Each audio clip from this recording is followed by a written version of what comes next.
Did you hear what just happened? A young African president just stood in front of the world, looked Donald Trump dead in the eye, and said words that no one had the courage to say before. This wasn't just a speech.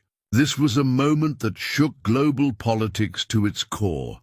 Ibrahim Traoré didn't ask for respect. He demanded it.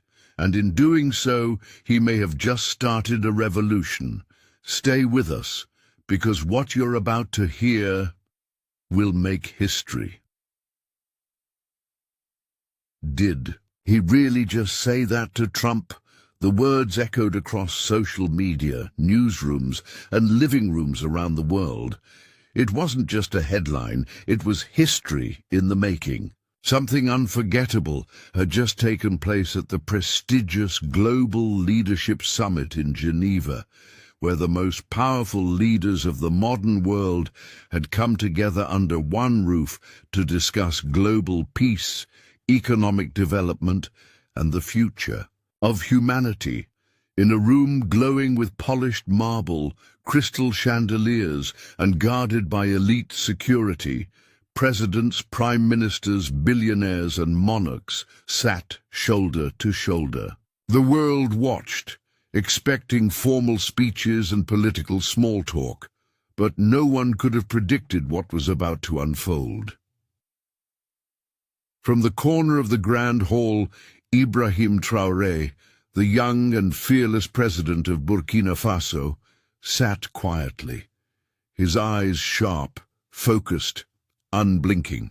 Dressed in his military uniform with the flag of his nation proudly on his chest, he was surrounded by global giants, leaders of nations with nuclear weapons, vast economies, and deep histories of dominance. And across from him sat Donald J.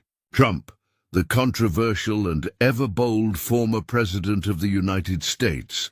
Trump, never one to hold back his opinions, had just taken the stage. His speech was fiery, confident, and, as always, full of provocative remarks. But it was one sentence that changed everything.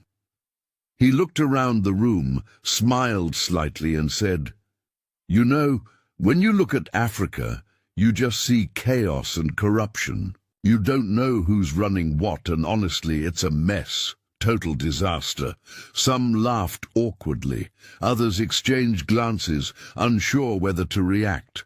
A few nodded in agreement, perhaps out of habit or fear.